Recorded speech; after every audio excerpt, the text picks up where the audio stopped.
पुण्यात्माओं, इसके अलावा सतलोक आश्रम मैनेजमेंट हरियाणा ने 4 जून 2019 यानी परसों ही एक नया आदेश जारी किया है।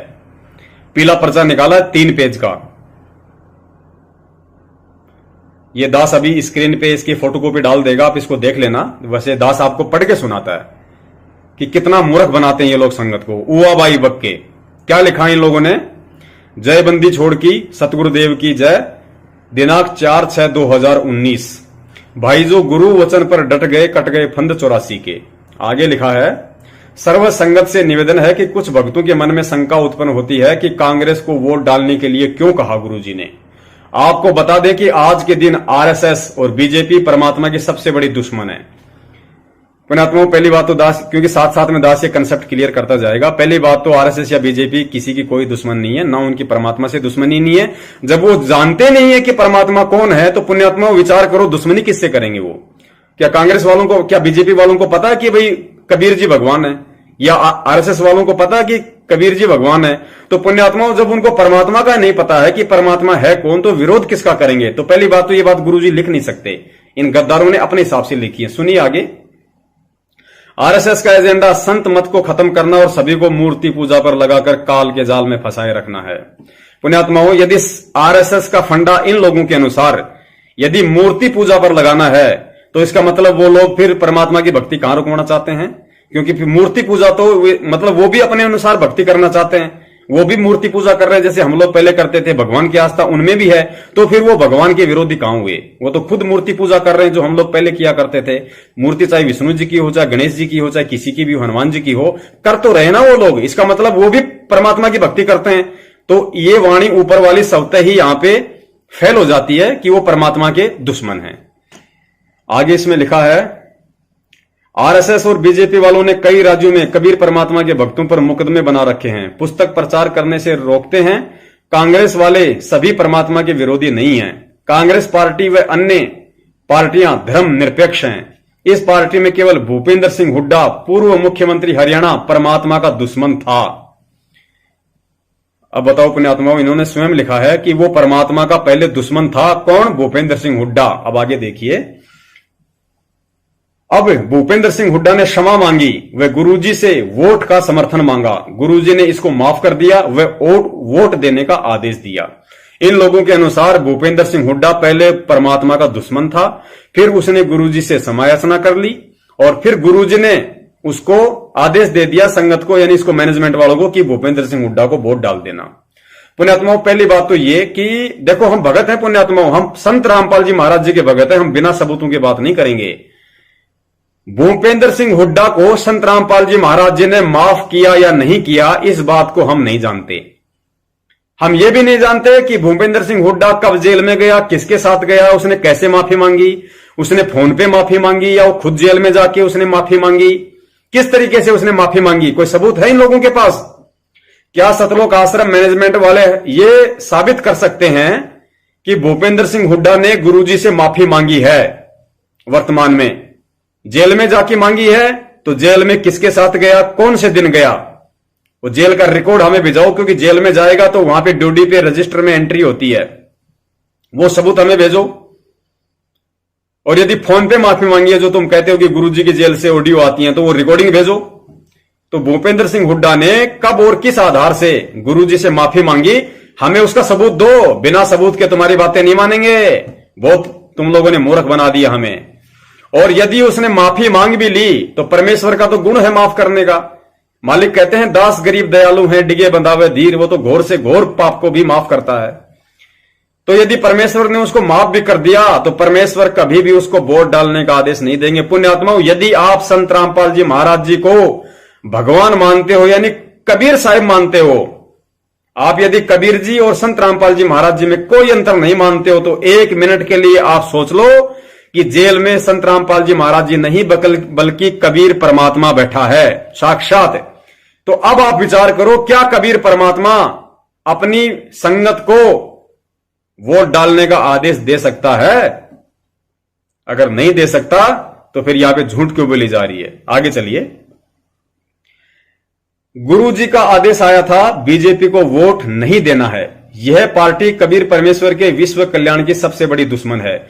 बीजेपी को वोट ना देकर कांग्रेस को वोट देने के लिए इसलिए कहा था, यदि कोई भगत गलती से बीजेपी को वोट देता तो वह भगत आत्मा अनजाने में कबीर परमेश्वर का विरोधी बन जाता। इन गधों ने आगे लिखा है कि गुरुजी ने आदेश दिया है कि बीजेपी को वोट नहीं देना और कांग्रेस को वोट देना है। यदि बीजेपी को वोट दे दिया तो हम लोग पाप के भागी बन जाएंगे। पुण्यात्माओं, गुरुजी ने बीजेपी को वोट डालने का आदेश दिया। यह आदेश गुरुजी ने किसको दिया? मैनेजमेंट वाले कहते हैं कि हमें दिया, मैनेजमेंट वालों को। तो भाई तुम वोट डालो ना, तुम बीजेपी का विरोध करो, तुम कांग्रेस का समर्थन करो, तुम संगत से क्यों करवा रहे हो? अरे संगत ने कब देखा गुरुजी को आदेश देते हुए? क्या संगत की आंखें फूटी पड़ी हैं? अगर मैनेजमेंट कहता है कि गुरुजी ने बीजेपी का विरोध करने का और कांग्रेस को जिताने का आदेश दिया है, तो संगत को बोलना चाहिए कि भैया ये आदेश गुरुजी ने तुम लोगों को दिया होगा, हमें तो गुरुजी ने नहीं दिया। ना हम गुरुजी से मिले हैं, ना गुरुजी ने हमें साक्षात कोई आदेश दिया, तो हम कैसे माने? हम वही वचन मानेंगे जो गुरुजी अपने मुख कमल से हमें देंगे। तो पुण्यात्माओं, जब आपने अपने गुरुदेव के मुख कमल से कोई आदेश सुना ही नहीं है तो आप क्यों मान रहे हो? यदि मैनेजमेंट वालों को उन्होंने आदेश दिया है तो मैनेजमेंट वाले करें ना उनका विरोध, उनका समर्थन। हम क्यों करें भाई? हम क्यों पाप के भागी बने? कल को परमेश्वर कह देंगे मैंने तुम्हें कब आदेश दिया था? मैंने तो मैनेजमेंट को आदेश दिया था, तुम्हें कब आदेश दिया मैंने? फिर तुम क्या बोलोगे? तुम कहां आंखें में लाके तुम परमेश्वर से बातें कर पाओगे उस समय? तो मूर्ख मत बनो भक्तों। अगर मैनेजमेंट को दिया तो मैनेजमेंट को वोट डालने देते ना। तुमने वोट क्यों डाले? तुमने क्यों विरोध किया? क्यों समर्थन किया तुम लोगों ने? क्योंकि मैनेजमेंट गुरुजी को भगवान मानता नहीं। हो सकता है इन लोगों ने प्रार्थना की होगी, तो जैसी इनकी बुद्धि थी उसी अनुसार गुरुजी ने बोल दिया कि भैया ठीक है, जैसा तुम्हें उचित लगे वैसा करो। तो इन लोगों ने फिर वो गुरुजी का आदेश बता के आप और हम पे थोप दिया। हम बन गए पाप के भागी, हमने अपनी भक्ति का नाश कर लिया। आगे देखो इनकी बातें। गुरुदेव जी ने कांग्रेस को वोट जीतने के लिए नहीं दिलवाया। ये कह रहे हैं कि गुरुजी ने कांग्रेस को वोट जीतने के लिए नहीं दिलवाया। तो पुण्यात्मा, फिर तो संत रामपाल जी महाराज जी भी मजाक करते हैं। संत रामपाल जी महाराज जी भी मजाक करते हैं। फिर तो मतलब समर्थन भी दे दिया लेकिन जीतने के लिए नहीं दिया। इसका मतलब मन में कुछ और, जुबान पे कुछ और। ये दोगला आचरण कभी परमात्मा का नहीं होता। गद्दारो, तुम जो लिख रहे हो इस लेटर के अंदर, अगर संत ने वोट डालने का आदेश दिया तो जीतने के लिए दिया है, क्योंकि वोट से ही जीतता है। जब वोट डालोगे तो हारेगा क्या आदमी? जब वोट डालेंगे तो जीतेगा, तो हार कैसे जाएगा? फिर कहते हैं कि गुरुजी ने उनको जीतने के लिए वोट नहीं डलवाई। इसका मतलब तुम गुरुजी को दोगला साबित कर रहे हो। गुरुजी के अंदर कुछ और है, जुबान पे कुछ और बोल रहे हैं फिर तो गुरुजी। वारे वाह निकम्मो। आगे पेज नंबर 2। अपने ज्ञान को सुनने व समझाने के लिए प्रेरित करना व बीजेपी को इससे दूर रहने के लिए डलवाया था। अभी 28 मई 2019 को सतगुरुदेव जी ने मुलाकात पर अमित दास को बताया, परमात्मा कबीर जी ने कांग्रेस का शोपड़ा साफ कर दिया है, अब बीजेपी की बारी है। कबीर साहिब जी जल्द ही बीजेपी को उठा कर पटक देंगे। अब आगे चलकर परमात्मा का मिशन चलेगा, वह राजनीति का दांव पेच बंद हो जाएंगे और सारा विश्व परमात्मा कबीर साहिब जी की भक्ति करेगा। आप सभी भक्तों से प्रार्थना है कि आप अपनी प्रचार सेवा और भक्ति करते रहें, जिससे आपका मानव जीवन सफल हो सके। पुण्यात्माओं, देखो कितनी बड़ी उआबाई बक रखी है इन लोगों ने। ये कहते हैं कि अभी अमित, यानी जो महेंद्र भगोड़े का लड़का है, अमित गालीबाज सारनामी, ये कहते हैं कि अमित गुरुजी से मिलके आया था तो गुरुजी ने कहा है कि परमात्मा ने कांग्रेस का शोपड़ा साफ कर दिया। पुण्यात्माओं, इन्होंने तो परमात्मा को भी दोगला साबित कर दिया। एक तरफ तो कांग्रेस को जिताने के लिए वोट डलवा रहा है परमात्मा, और दूसरी तरफ वो परमात्मा अंदर अपने हृदय में कपट रखते हुए ये सोच रहा है कि कांग्रेस का शोपड़ा साफ करना है। यानी भक्तों को तो कह रहा है परमात्मा, इन लोगों के अनुसार, इन गद्दारों के अनुसार परमात्मा भक्तों को तो कह रहा है कि कांग्रेस को जिताना है, बीजेपी को हराना है, और दूसरी तरफ उस परमात्मा के मन में, उसके दिलो दिमाग में क्या चल रहा है कि बीजेपी कांग्रेस का शोपड़ा साफ करना है। इन्होंने खुद लिखा है यहां पे कि अमित को कहा है गुरुजी ने कि परमात्मा ने कांग्रेस का शोपड़ा साफ कर दिया। पुण्यात्माओं, ये दोगला साबित कर रहे हैं हर पॉइंट पे, हर जगह पे गुरुजी को। लेकिन गद्दारों, वो परमात्मा है, वो भगवान है, वो सच्चा सतगुरु है। तो पुण्यात्माओं, ये लोग इस तरीके से अपने गुरुदेव को बदनाम कर रहे हैं। आगे इन्होंने लिखा है, गुरु की आज्ञा आव ही, गुरु की आज्ञा जाही, कहे कबीर तास को तीन लोक भय नाही। इस वाणी में सतगुरु महाराज समझा रहे हैं, जो भगत आत्मा अपने गुरुदेव की हर आज्ञा को मानकर हर आज्ञा का पालन करता है, उसको किसी प्रकार का भय व नुकसान नहीं होता है, वह आत्म कल्याण को प्राप्त हो जाता है। राजा भरतहरि व गोपीचंद के बारे में बताते हैं, इन दोनों के दिल में भक्ति करने मोक्ष पाने की इच्छा हुई।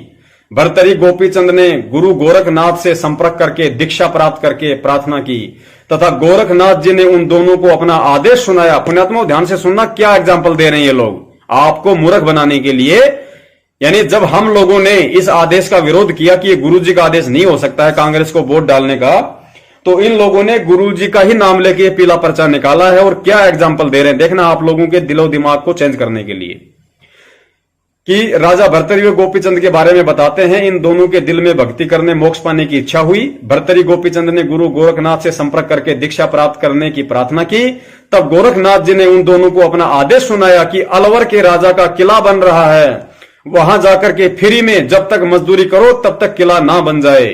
अब खाने पीने की व्यवस्था अलग से करनी है। इन दोनों राजाओं ने अपने गुरुदेव का आदेश मानकर 12 वर्ष तक फ्री में मजदूरी यानी सेवा की, तब जाकर गुरु गोरखनाथ प्रसन्न हुए।